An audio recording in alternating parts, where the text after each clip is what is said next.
आई भैया मैं राकेश यादव पप्पू बिरहा लोकगीत गायक कलाकार आज पुनः जौनपुर के सरजमी से नटराज स्टूडियो में समाज का वो विडंबना समाज का वो सच्चाई आप लोगों के बीच में बिरहा के माध्यम से प्रस्तुत करे जा रहल बनी। अंकुर भैया रिकॉर्डिंग रूम में रिकॉर्ड करत बना ई बिरहा के ई बिरहा आप सुन रहल बानी दिलवाले बिरहा म्यूजिक बैनर तले। चैनल पर आप लोगों का आशीर्वाद आई बिरहा टीम पर आशीर्वाद बनल रहे काहे कि हमनी का इंतजार में रह जा और आस लगा के रह जा कि आप लोगों का आशीर्वाद दुलार प्यार हमेशा मिलत रही। बिरहा के शुरुआती में भूमिका का लाइन लिखत हूँ कवि जी कैसे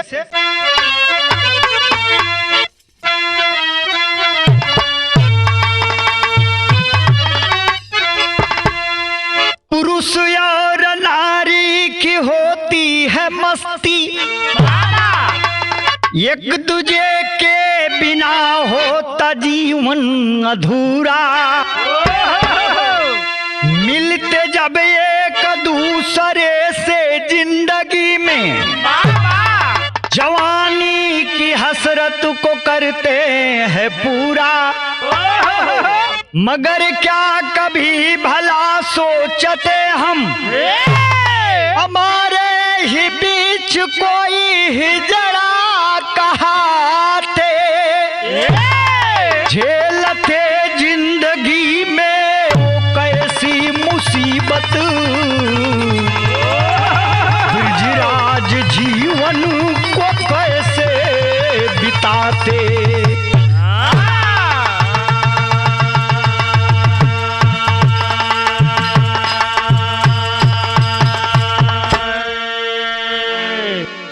मगर क्या कभी भला सोचते हैं हम हमारे ही बीच में कोई हिजड़ा कहाते झेलते जिंदगी में वे कैसी मुसीबत ब्रिज राज जीवन को कैसे बिताता।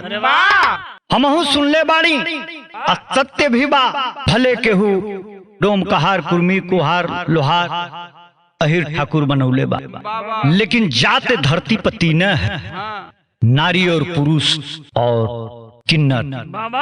ये भैया वही किन्नर के व्यथा ई बिरहा के अंदर कभी इतना बढ़िया मार्मी रूप से पिरोले हुआ बिरहा के लाइन में ओकरा पहले एक लाइन गजल लगत हमार सब कैसे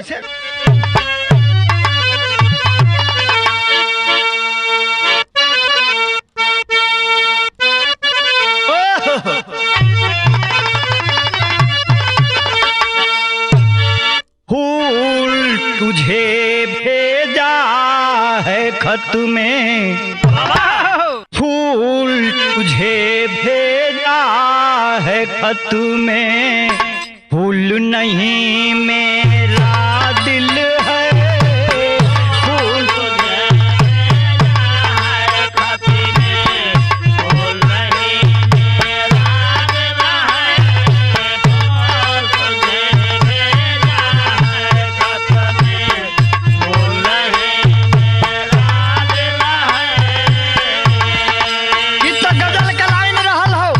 लेकिन गौर करेंगे भाव में डूब कर कभी उस दर्द को बयां करना है कैसे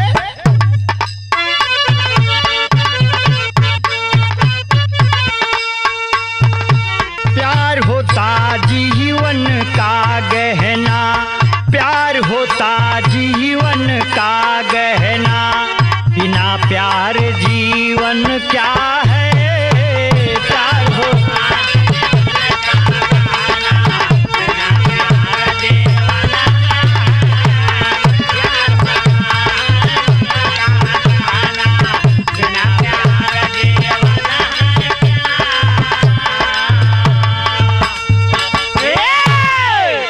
कवि जी एक लाइन में बड़ी ऊंची बात लिख देना कि प्यार होता जीवन का गहना तनी कम खाए पिए के केहू के दो अब प्रेम से प्यार से ओके बोल दो तो ओकर सीना चौड़ा हो जाला। बिरहा के बताओ तुम कहाँ घटना बा कब का घटना बा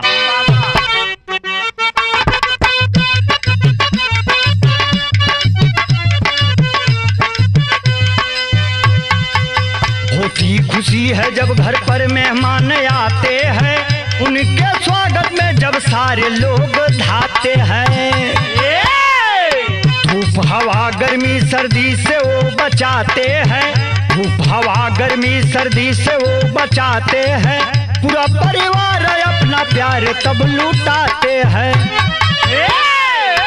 वहीं कहीं हिजड़ा किसी के घर में आता है, वहीं कहीं हिजड़ा किसी के घर में होता है, पूरा परिवार यारो बैठ करके रोता है। प्यार देता न कोई पराये अपने हो जाते, प्यार देता न कोई पराये अपने हो जाते, आकर टीम उनके घर से उनको ले जाते। बस वो ट्रेन में करते हैं मगजमारी हो, बस वो ट्रेन में करते हैं मगजमारी हो, तब चलती है उनके जिंदगी की गाड़ी हो। ये भैया किन्नर के विषय में कभी इतनी बढ़िया बात बतावत हूँ, गौर करेंगे बिरहा प्रेमियों, रूह कांप जाएगी। एक किन्नर की दास्ता है, उसके जुबानी टीवी टेलीविजन पर वो छाया हुआ है। कितना दर्द सहना पड़ता है माँ बाप को जिसके घर में किन्नर पैदा होता है। लोग ताना महना कसेला हो, जियते जिंदगी उमाई बाप घुट घुट के जिए ना, सोचे ना कि इससे अच्छा कि मौत आ गई रही कि हम ना देखती या लोग हमके ताना महना ना मारत। एक करीब बात समाज के देखो हो, इस समाज कितना टॉर्चर करेले, परेशान करेले। लोग छक्का कहेला, लोग हिजड़ा कहेला, लोग मजाक उड़ावेला। ये बाबू न नर में न नारी में वो लोग कैसे जी आ कैसे जिएला, ये दर्द के कोनो कलम आ कोनो कभी बयान नहीं कर सकता। लेकिन बिरहा में आगे बढ़ला से पहले एगो बड़ी नमूना तर्ज लगत हो, कैसे मार सा।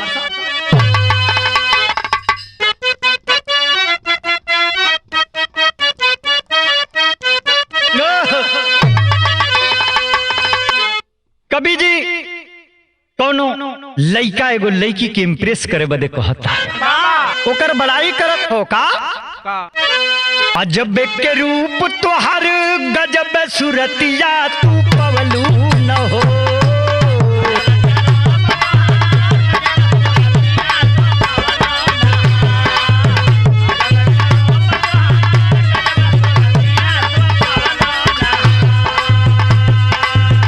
अजब के रूप तोहर गजब सूरतिया तू पवलू न हो, गोरी हमके दीवाना बनलू न हो, गोरी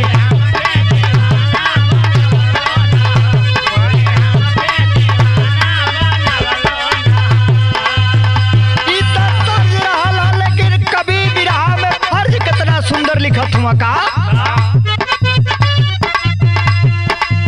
जीवन के कई सन दा पाटे कहानियां ई दुनिया में हो,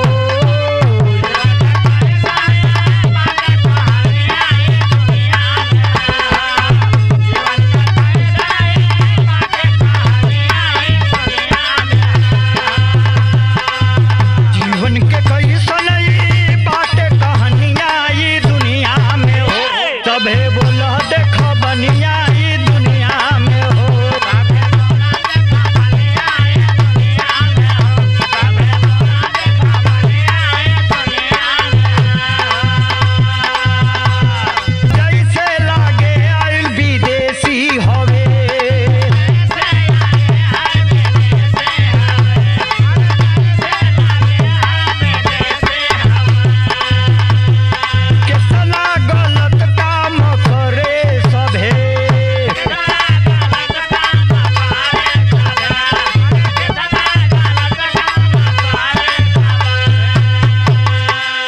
पनीदार पनिया के डूबावे ई दुनिया में हो,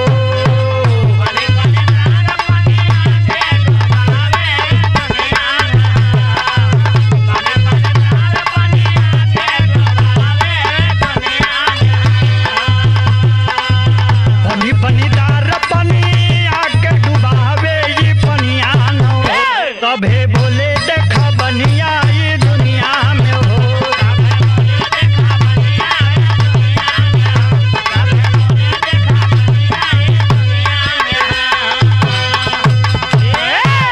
ये बाबू बड़ा अच्छा अच्छा लोगन के देखल गई, बड़ा सीना चौड़ा करके कहे ना कि हम किन्नर से शादी कैले। छक्का रखले हैं, मोटरसाइकिल पर कार पर लेके घूमता लोग। अरे शर्म करो, ये सब कितना घिनौना शब्द है, इसकी गहराई में जाओगे तो तुम्हें समझ में आ जाएगा। पूजा करनी चाहिए, उनको भगवान ने दुख दे दिया है, उनको खिलाओ पिलाओ, उनका उपहास उड़ाने की जरूरत रखते हो। कहते हो कि मैं मानवता इंसानियत को मापता हूँ, मानवता इंसानियत का साथी हूँ, गलत बात है। हमारे विराह में आगे बढ़ला से पहले एगो और तर्ज लगत हमारे सब कैसे।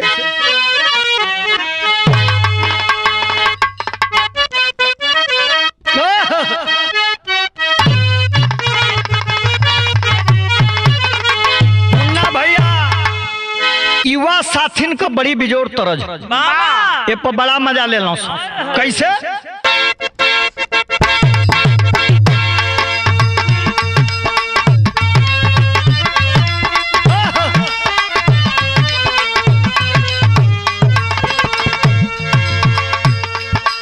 लइका जवान कुल्ही हो, लइका जवान कुल्ही बना परेशान, कैसे होई नेवान बोला, चिकन सामान कैसे होई नेवान बोला।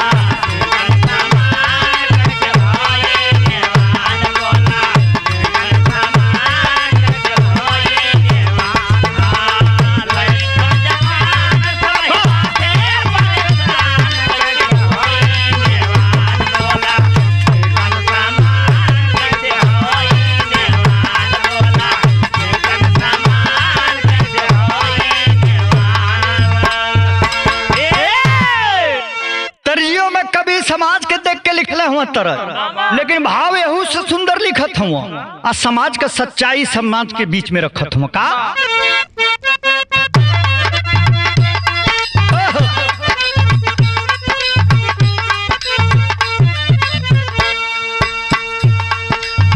चाहे ला सब ही के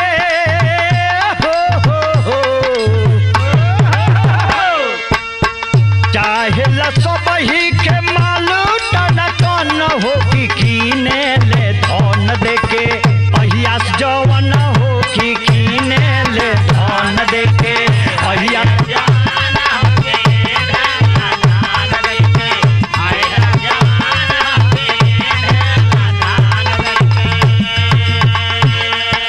समाज में एगो विडम्बना बा।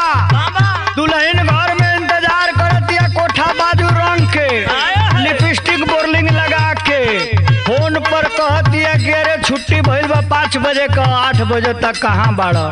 झूठ पर झूठ भतार बोलता कि ट्रैफिक जाम बा। तो मुन्ना भैया बुला दिहल चाय पर अपना घरे। आए बहादुर भैया लेके जाई हर रात भर अपनी साली की गाँव में। अंतरा में कभी बताओ थो का।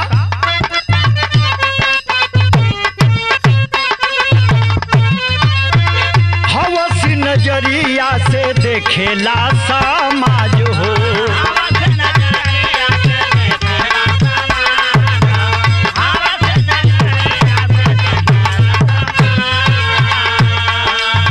अपनी दोगलई से आवे नहीं बाज हो।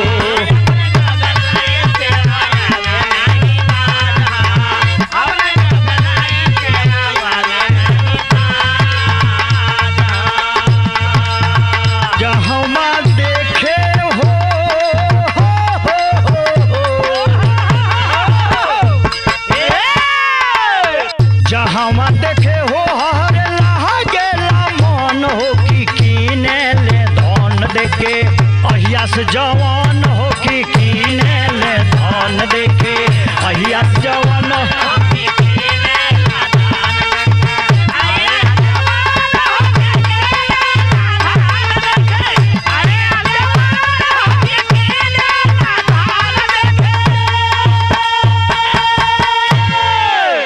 जौन मनचला किस्म का हियासी लोग बा, उन्हीं की वजह से बढ़ावा होता, क्राइम पर क्राइम हो जा रहल बा। लेकिन शासन प्रशासन का करे भैया, सबका जिम्मेवारी। ये देश सबका है, देश का नाक न कटे ऐसा कर्तव्य सबके करे के चाहिए। लेकिन बिरहा में आगे बढ़ला से पहले एगो बड़ी उठपटांग तरज लगत हमार साहब। कैसे?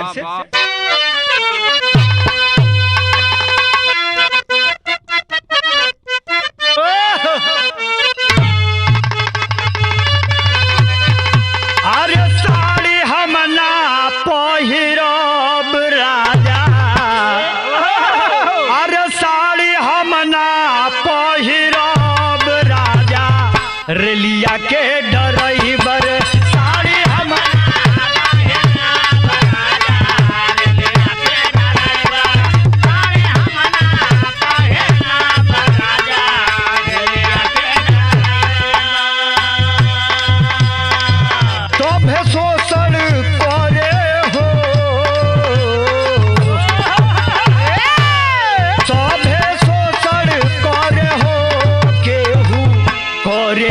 कदरिया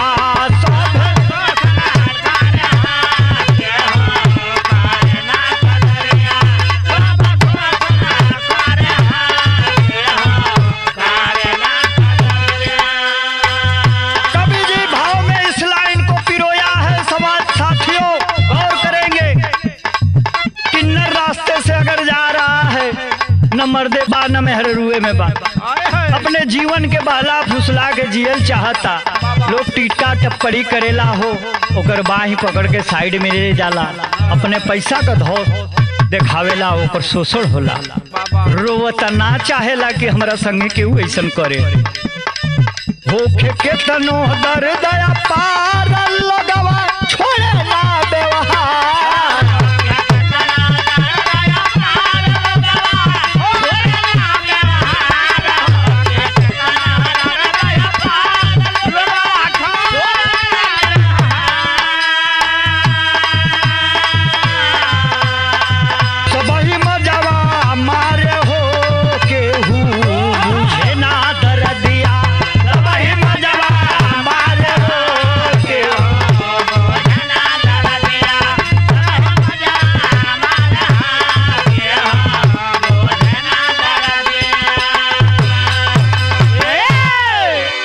हाय रे बाबूजी, उस किन्नर का जीवन रोज रोज घुट घुट के मर रहा है। लोग परेशान कर देते हैं, जो अनभिज्ञ हैं और टीका टिप्पणी करते हैं, लिहो लिहो करते हैं, कुत्ते दौड़ा लेते हैं। हाय रे जीवन, मृत्यु ही इससे अच्छा है साथियों। विदेशिया में कवि के रोवत रोवत लिखे के पड़ल है का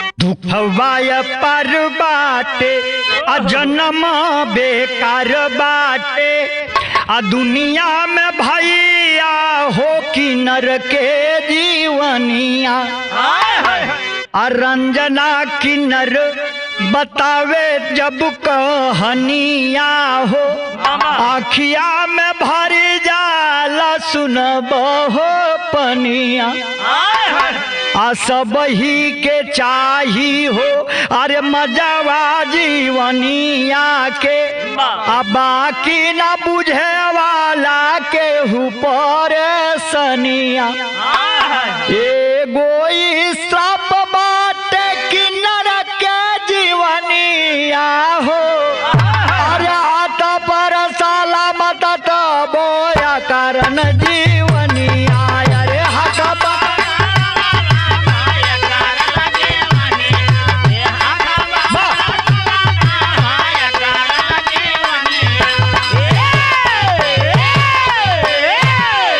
बाबू, किन्नरों का जीवन श्राप बन के रह गया है इस धरती पे। लेकिन टेरी के भाव में कभी बड़ा ऊंचा संदेश समाज खातिर लिखत हूं का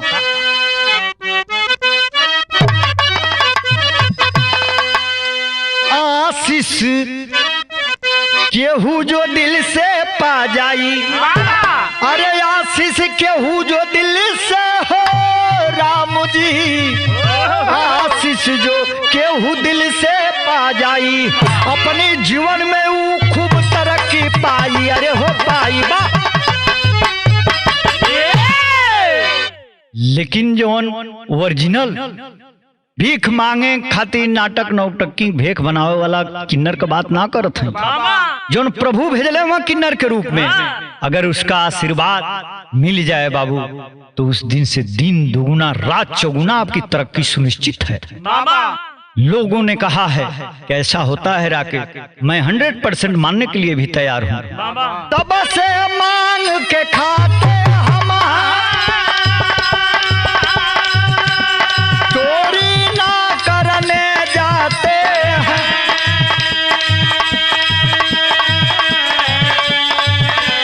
खुशी से जो देता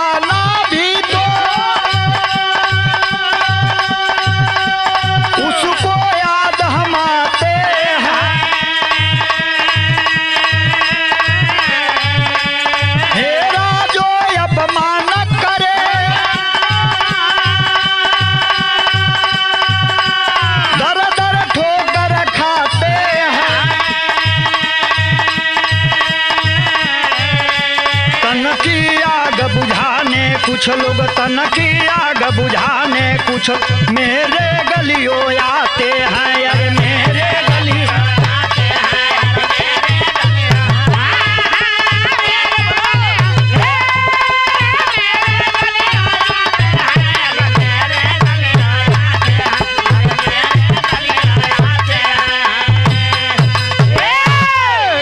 बाबू रंजना किन्नर का जब वीडियो वायरल होता है, देश में कोहराम सा छा गया। उस वीडियो को कोई भी देखा है तो फफक फफक कर रोया है।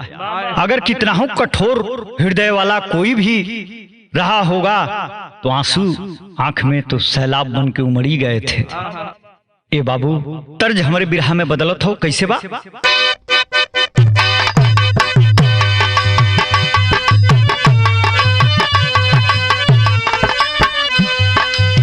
मुन्ना भैया तर से सुंदर फर्ज लिखत हूँ, भगवान से शिकायत करत न लो जे भी किन्नर बा ए धरती पर आंख भरल बा, लेकिन भगवान के तरफ देखे कहता लो का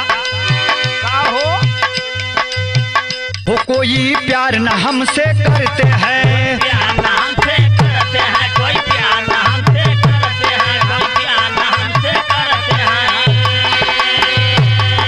हमसे तो केवल दुनिया वाले जरूरत पूरी करते हैं, कोई प्यार न हमसे करते हैं।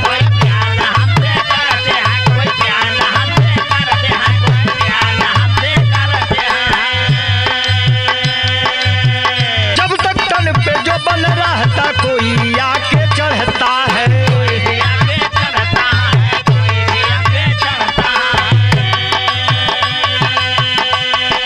ठीक तो देता है सहारा, हमसे मांगे करता है, कोई प्यार न हमसे करता है।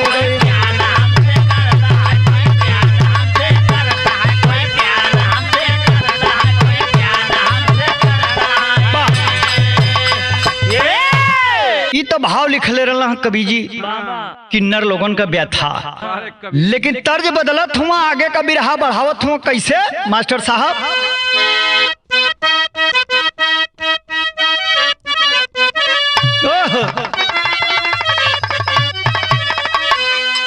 एगो घायल मजनू कोई बात हो मुन्ना भैया कहत बेका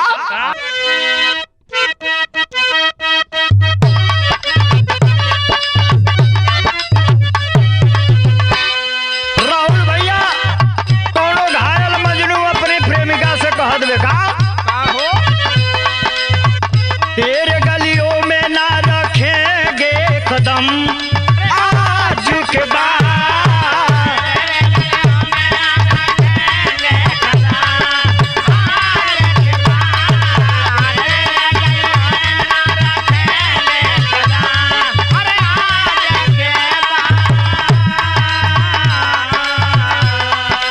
लेकिन भाव है उस सुंदर कवि जी लिखत हो का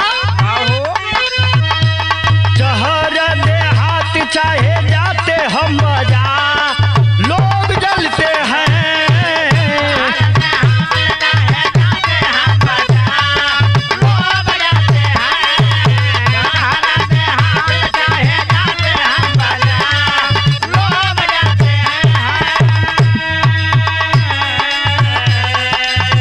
दस पथ देकर लोग चले भागी, सोचे कि रुकबा पे और मांगी।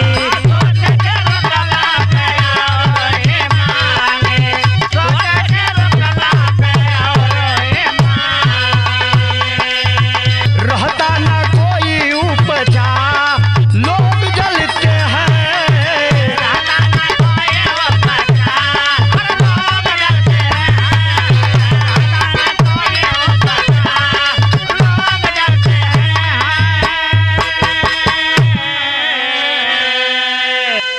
आय हाय बाबूजी 5-10 रुपया दे के आ लोग इतना स्पीड से भागेला कि फिर न मांग दे।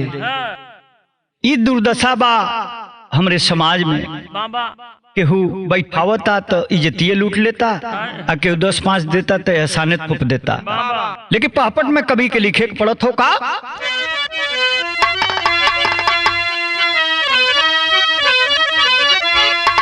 अरे अगर केहू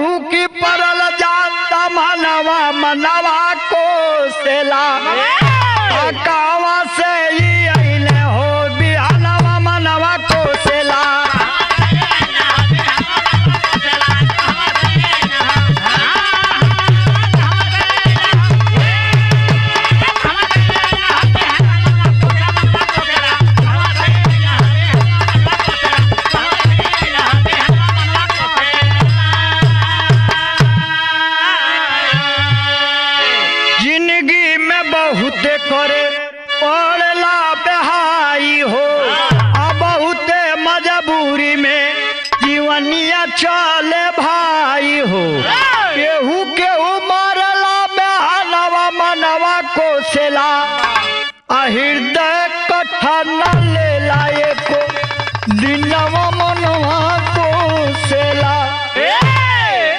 ए बाबू ए स्तर पर जीवन यापन हो, केहू के घरे लड़का पैदा हो जाला तो बधाई देवे जाला लो, आशीर्वाद देला, मेला चाटेला, गोद में लेके नाच करेला लो, लेकिन मनवा में यह चलेला कि हम अपनी माई के ऐसने बेटा रहल रहती, ताज हमके आग के दरवाजे पर भीख ना मांगे के पड़न, नाचे के ना पड़त।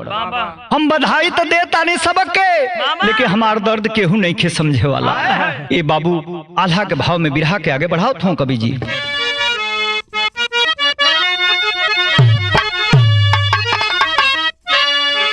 नाचिका जी कई सो होखे हर जीवन के पलनमा भैया,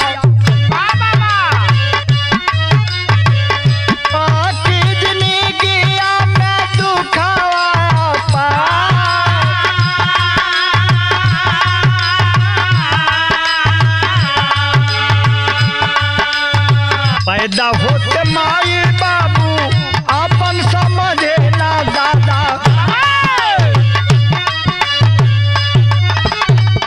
पापा जी तो साफ हो करे ना का,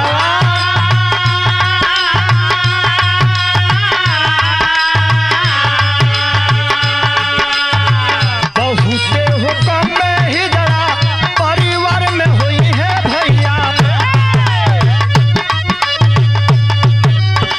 वो करी जिंदगी आके हो जाला करता,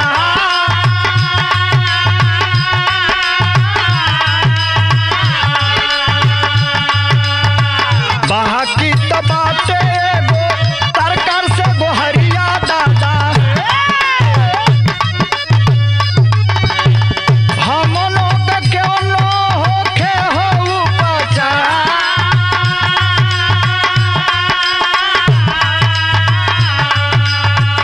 एक प्रकार से विकलांग हमनी के साहे, मिलत कुछ राशि होइत जीवन के बेड़ा पार,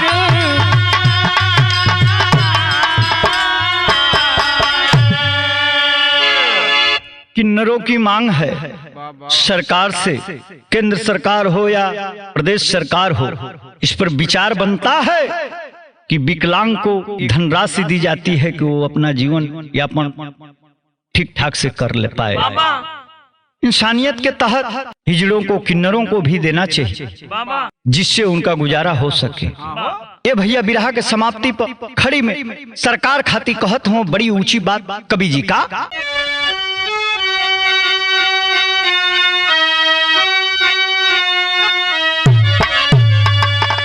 अरे बाटे सरकार से हमारो दोहाई,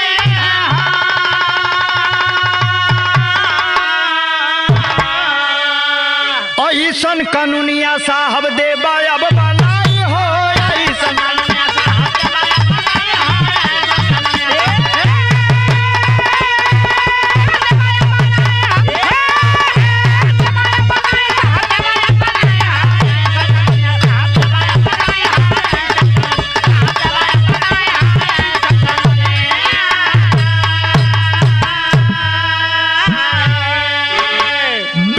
विकलांग जैसे पेंशन बनल भाई, अनचाही हमनियों के हिजड़ा पेंशन भाई, अरे ताकि हमनियों के कुछ सहयोग हो जाए,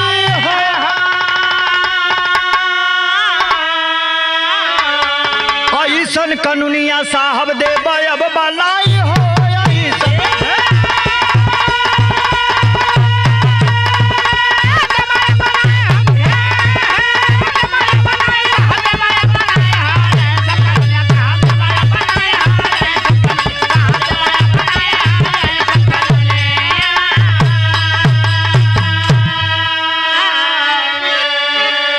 कुसुम पराग स्वामी जद्दू गए स्वर्ग के देश, अरे ओपी के तनो समझावे माने नहीं दिनेश हो।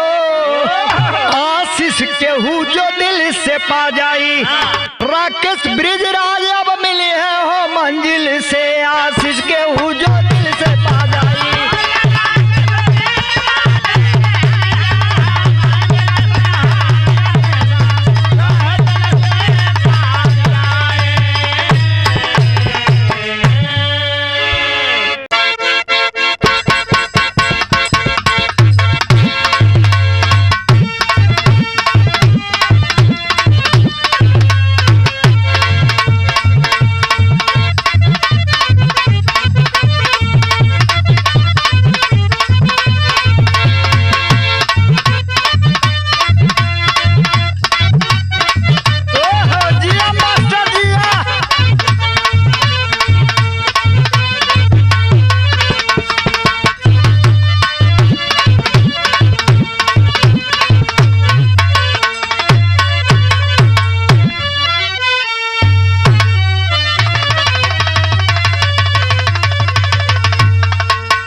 संवरिया हो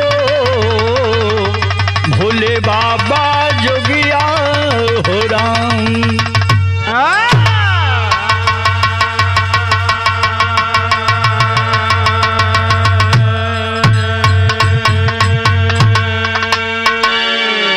आई भैया, मैं राकेश यादव पप्पू, लोकगीत बिरहा गायक कलाकार, नटराज स्टूडियो जौनपुर के धरती से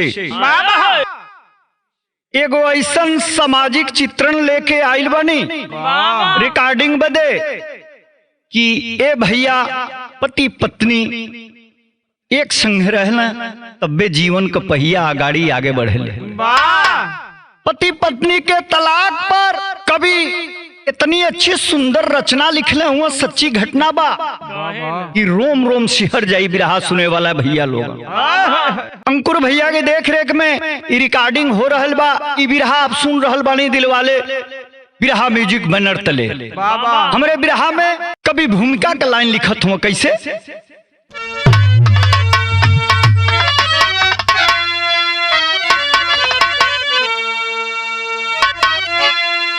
पुरुष नारी है एक दूजे के पूरक, एक के बिना एक है सब अधूरा। पाल करके बहम कोई कुछ पल है जीले, मगर उसका सपना नहीं होगा पूरा। एक को ठेस दे एक मनाए जब खुशियाँ, यही दुनिया कहती उसे बेसहुरा। ब्रिजराज दौलत नहीं काम आती, आखिरी वक्त में वह करता निहोरा।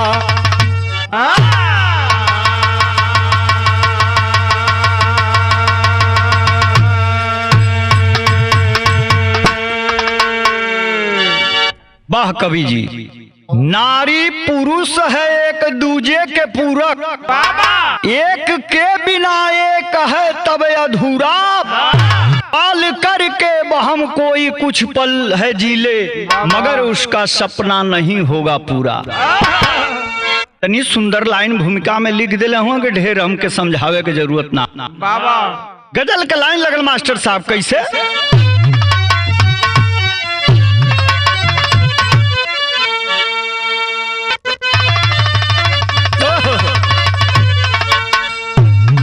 अरे मेरे खून ने दिल की मेहदी, अरे मेरे खून ने दिल की मेहदी, हाथों में ना लगाना मेरे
लेकिन भैया हो बिरहा प्रेमी लोग, ये तो गजल का भाव रहा आप लोगों के मनोरंजन बदे, लेकिन बिरहा के गहराई में कभी लिखत हुआ भाव कैसे।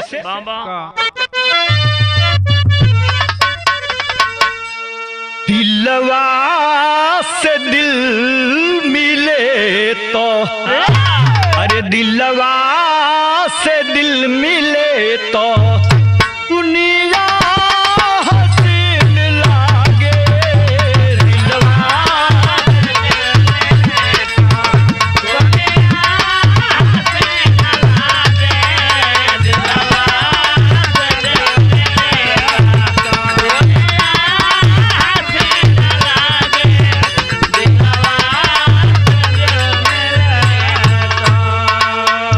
दिलवा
कभी ब्रिजराज जी आपकी कितना सराहना करूं, शब्द कम पड़ जा रहे हैं। दिलवा से दिल मिले तो दुनिया हसीन लागे, अब मिलके अगर जो बिछड़े तो मौत जहन में जागे। मौत तो कम हो से बड़ियार खलेला, मौत तो पुट से आयल पुट से गईल पते ना चली। लेकिन ये कहानी कहाँ के बाद सच्ची घटना पर आधारित हमारी ये बिरहा बा भैया, गौर करेंगे बिरहा प्रेमियों कैसे।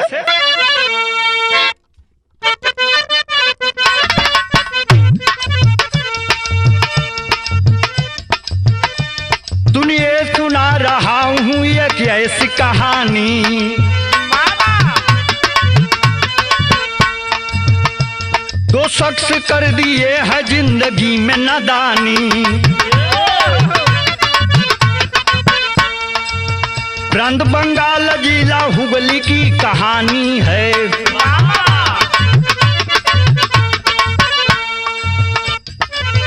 आपन हो के अपने पर बनी बेगानी है। विलास और सीमा की हो गई अब सगाई है। दुल्हन बन के सीमा जब की घर पे आई है। पुरुष व नारी की समझ में तब न आया है, पुरुष व नारी की समझ में तब न आया है। पत्नी पति को एक में समझाया है।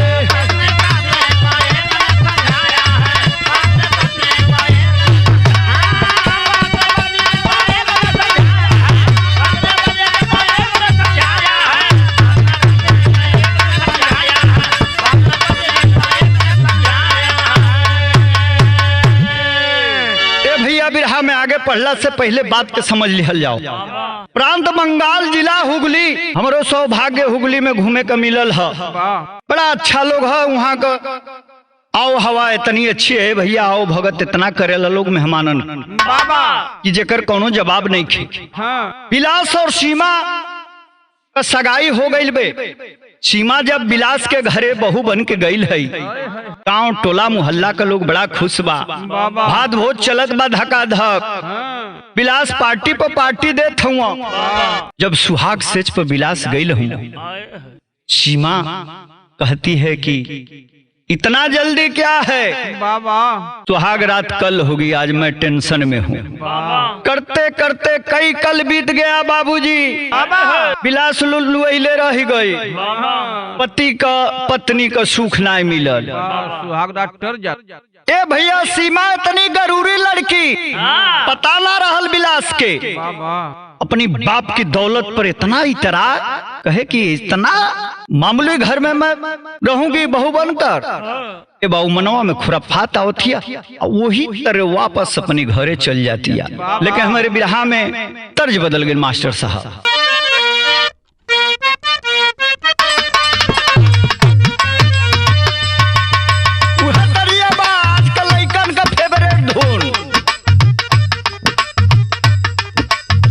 नम नैन लड़ावेलू कनखी मार बुलावेलू,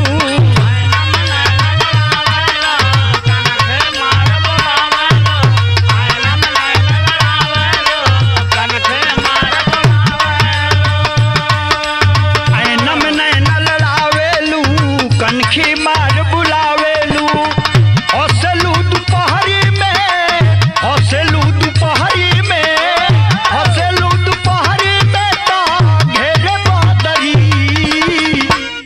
हो चिड़ैया कहवा बिजुरी गिरी,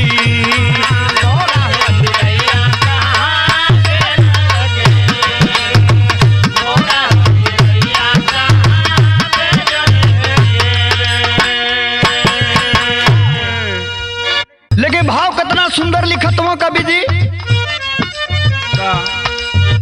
मन समझे बतिया हो कोरे रोजा फतिया हो,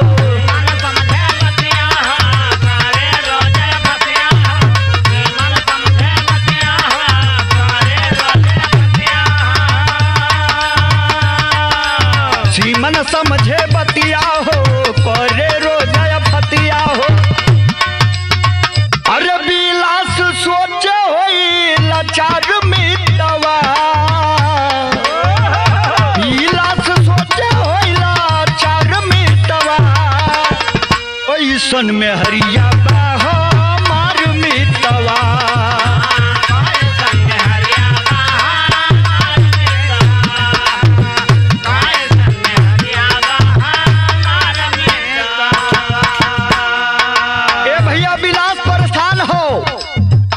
अपने मेहरारू को घूंघट उठा के तो चेहरा देख लेला, कोनो प्यार मोहब्बत का बात ना भाई, वापस चल गई बे मायके में सीमा।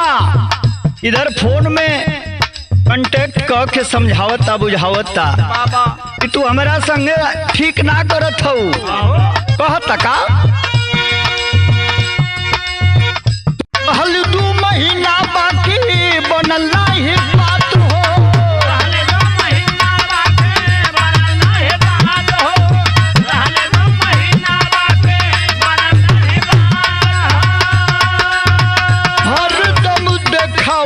रहलू यापन अवकात हो, तीसरे में मौका आ गईली पियवा के दिल में लुभा गईली,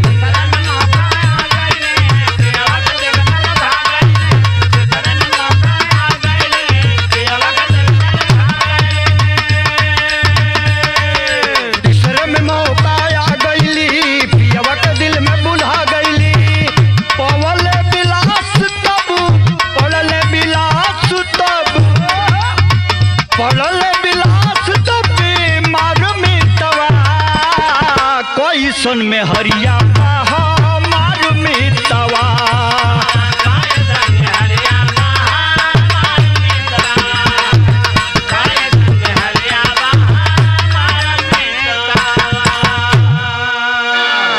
बात बिगड़त जाती है। टेंशन में बिलास का तबीयत खराब हो गई। ए भैया शादी होला जीवन में रंग बरसावे खातिर, रंग घोले खातिर, नफरत का कोनो स्थान नहीं खे, यही लिए दू जोड़ी जौन है कि दू जिस्म एक जान बन जाले। दाम्पत्य बंधन के भुला गई बा उसी माँ, बेचारा नशा के तरफ बढ़ गई, दारू पियता, ए दुआरी वो दुआरी बैठा था, कहीं ओके चैन नहीं खे भेटा। तर्ज बदल गए मास्टर साहब, कैसे?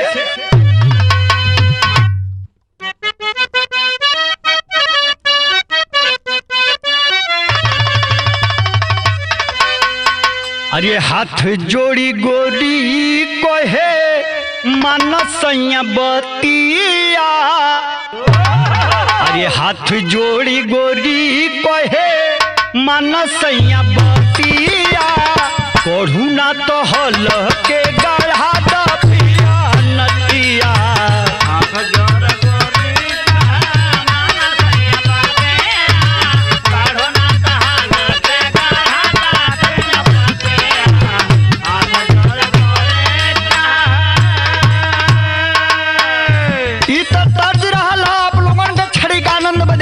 लेकिन बिरहा में भाव कितना सुंदर कवि लिखत हुआ का हो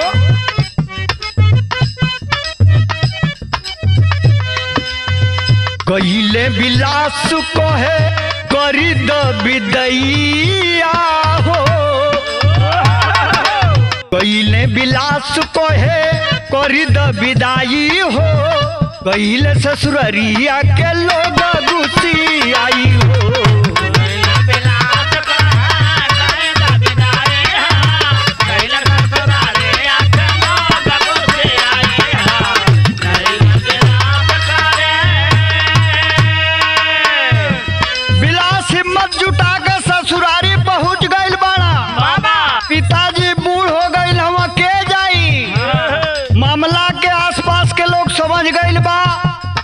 बनाओ नहीं खे पटाओ नहीं खे पति पत्नी में तो तुहार मेहरारू बा तो ही न गोड़े गिरब जा गिर मनाव अपने घरे लिया बाबा कहना बाबा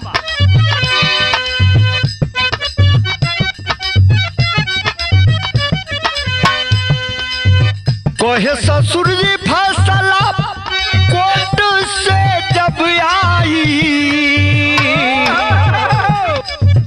तब करब तोहरी साथ हम विदाई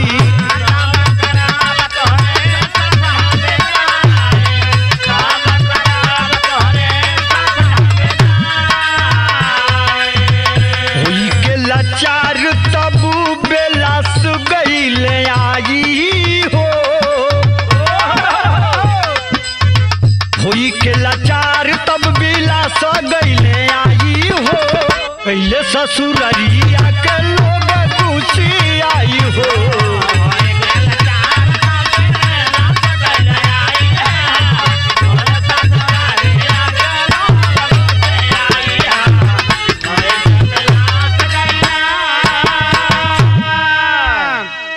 ए बाबू ससुर जी अभिलाष का पत्नी सीमा बरन वापस भेज देता लो बाबा सीमा कह रही है कि तलाक का पेपर मैं रेडी करा ली हूँ इस पर साइन कर दो और कोर्ट फैसला करेगी कि तुम्हारे घर बेटी मेरी जाएगी कि नहीं जाएगी बाबा विदेशिया में बड़ी मार्मिक बात कभी लिखत हूँ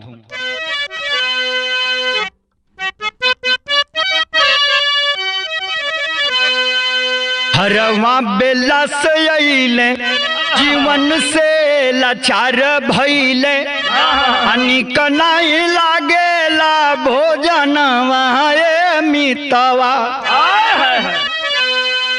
बाकी नाही दिलवा के अहरले हिम्मतिया हो होई है हमार सीमा देवे कोट में बयानवा अरे बीतल समैया हो आइल नोटिसिया हो कोटा के कैले पयनवा ये मितवा कोर्ट में दूनो पक्ष अभइल समानावा हो आजा साहब कैले फायदा मनवा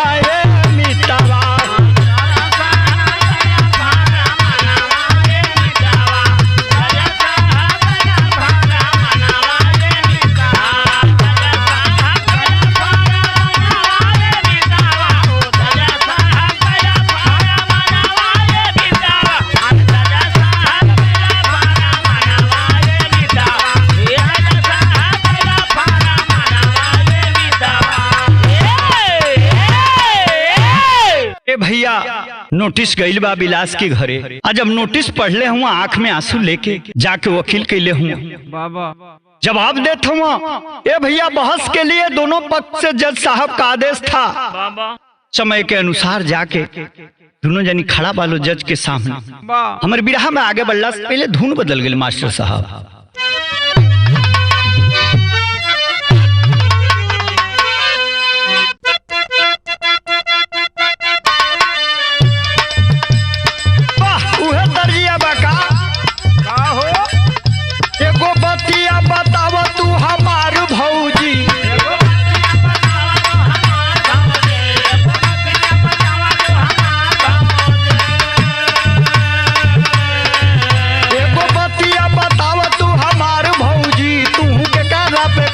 सिंगार भौजी तू के करा पे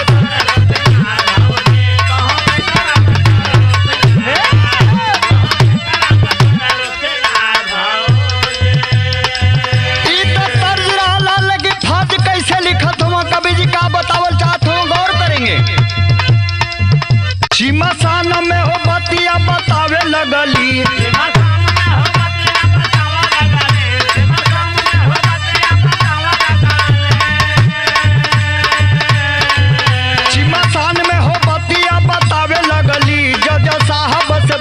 सुनावे लगली जज साहब।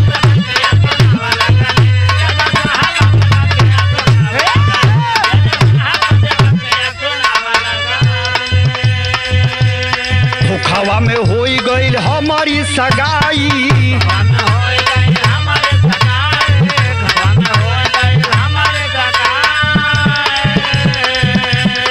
इनके साथे हमारो ना जिंदगी वो राई,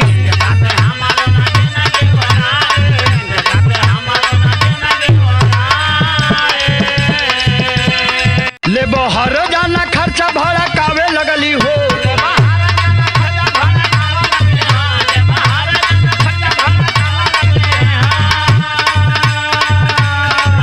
ले बहर जाना खर्चा भड़कावे लगली हो, जज साहब से बतिया सुनावे लगली हो।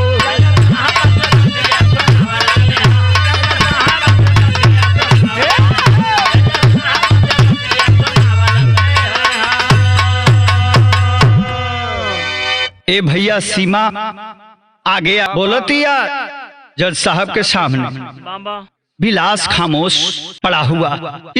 उस दृश्य को देख करके तेरी के भाव में बड़ी ऊंची बात लिखत हूँ कवि जी का। तपनवा लागे दिलवा में जरी, हमना जननी आपन हो के ऐसन कोरी,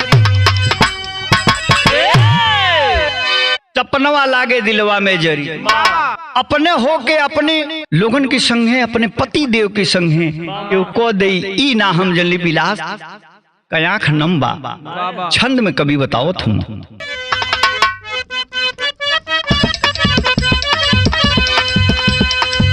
पहले बिलास हो लाचार तब पड़ल बीमार,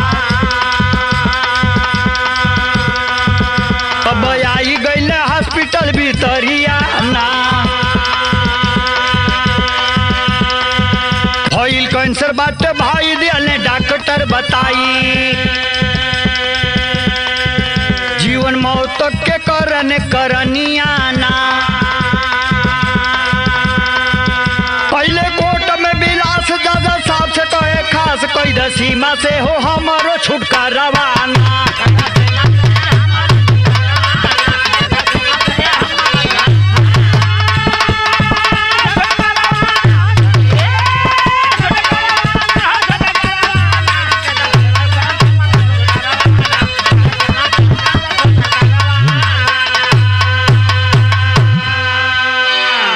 मायूस होकर बिलास आशा छोड़ दिया है कि सीमा अब हमारे घर कभी जाएगी। जज साहब के सामने बिलास हाथ जोड़कर कह रहा है, मैं खानदानी रईस इज्जतदार के परिवार का बेटा हूँ, पिताजी बूढ़े हो गए, चौथापन में आ गए, ते दुनिया भी हमें ठुकरा रही है। सारंगा के भाव में कभी लिखत हूँ का।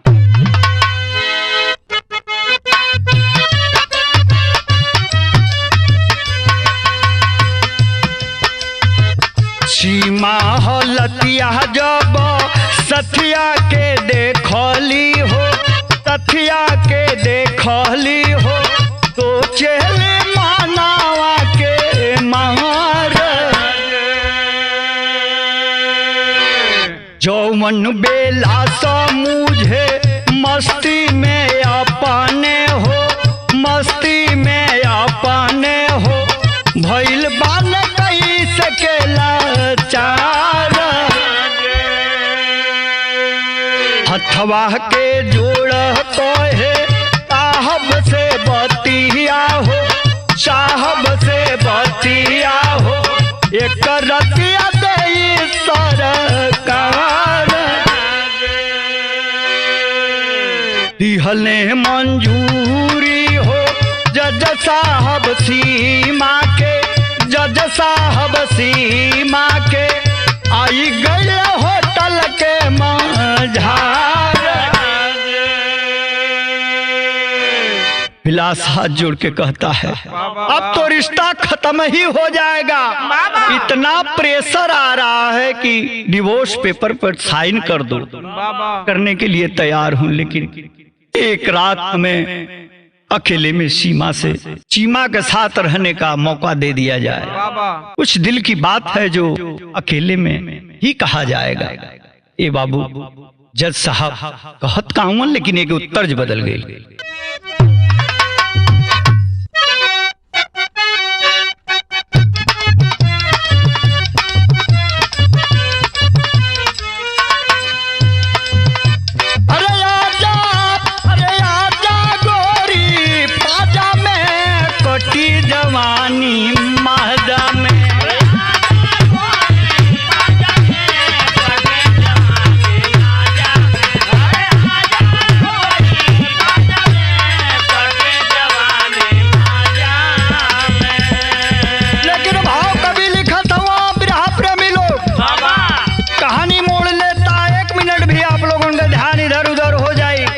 कई किलोमीटर आप दूर हो जाए बिरहा से, सब मजा किरकिरा हो जाए।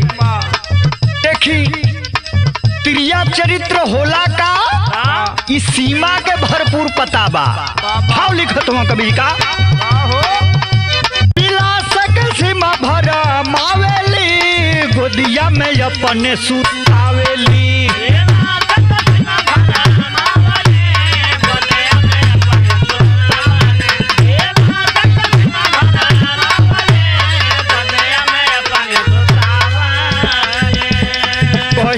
जनी छटकाए राजा,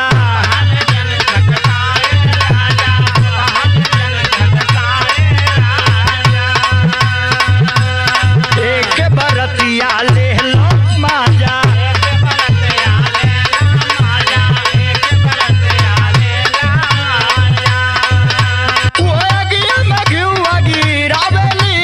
गोदिया में अपने सुतावेली।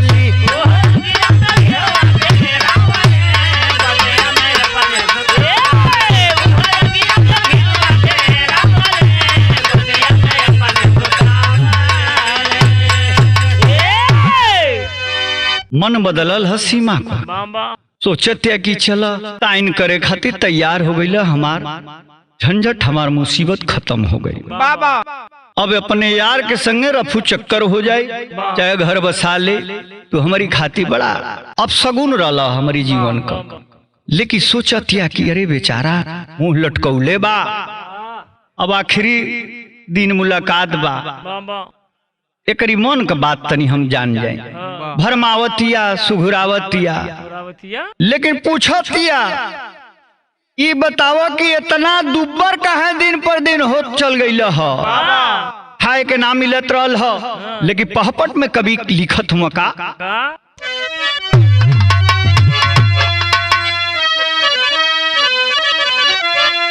अरे पूछे सीमा बतिया देबा हमारा के बताई हमारा सैया हो, गईला इतना तू दुबराई हमारा सैया हो।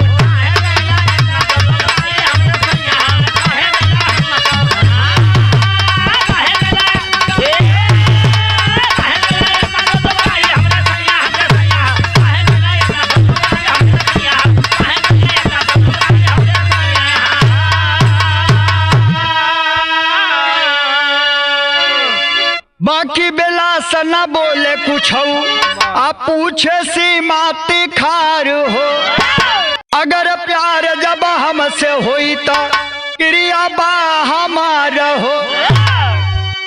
राजा का बतिया देब तू बताई हमारा सैया हो।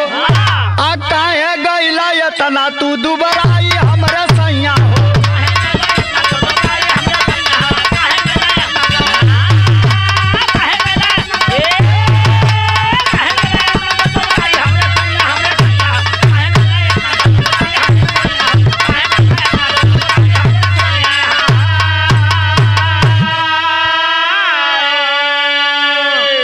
त्रिया चैतर तैयो न जाने बाबा फेरा में लेतिया कुल बात जानल चाहतिया कि हम तो दूसरे का होई के बानी इहो दूसरा ही का बा।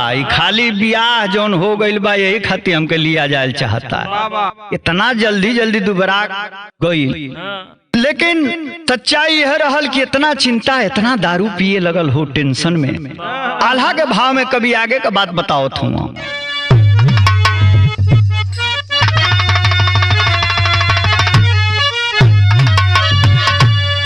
अरे बतिया बिगड़ल पर आवे ना पैया बाबू। रोवे हो फफकी के बेला सतवनी बा।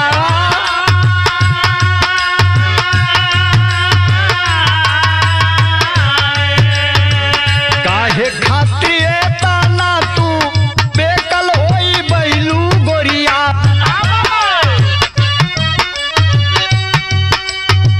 अब कालू टावल तू चाहेलू हमके प्यार।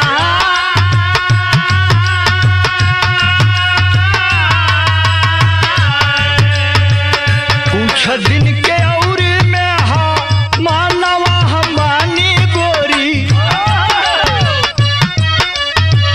कैंसर से पीड़ित बाटे सजनाई तोहार।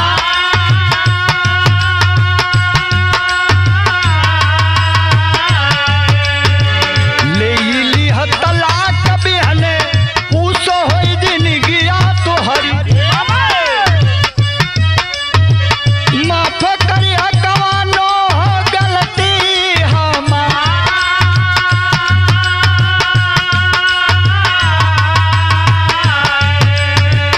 बहिया में भरी के रोवे बेला से सीमा के भैया। होते हो सब रवायले कोटा के मझार।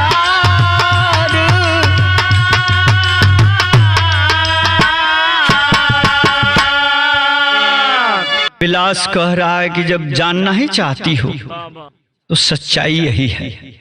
जब से डॉक्टर बता दिया है तुम्हें कैंसर है, कुछ दिन का मेहमान हो बाबा। मैं खुद उतावला था कि तुम्हें आजाद कर दूं। जिद हमारी काम में नहीं आई, शायद भगवान को मंजूर नहीं था।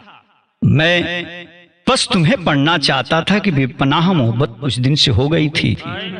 तुम कितना मुझसे मोहब्बत करती हो। ये बाबू तो वह भइल है, पहिया पकड़ के वही कोर्ट रूम में लेके जाती है। बात बदल गई मास्टर साहब। खड़ी के भाव में कहना बा।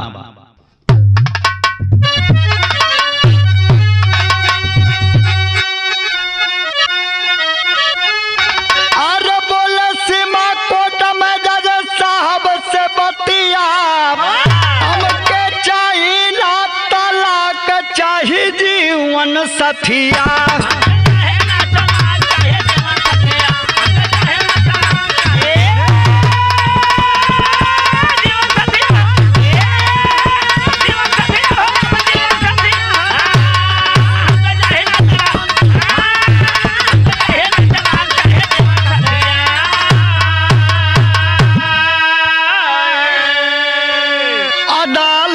बतवली जज साहब से बतिया।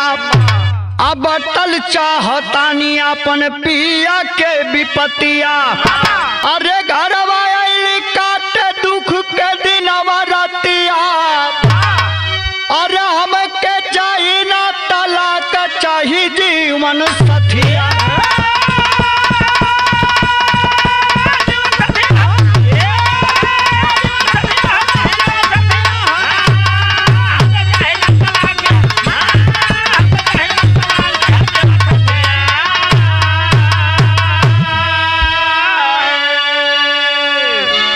ए बाबू सुबह का भुलाइल अगर सांझी के घरे चली आवे तो के भुलाइल ना कहल जाला।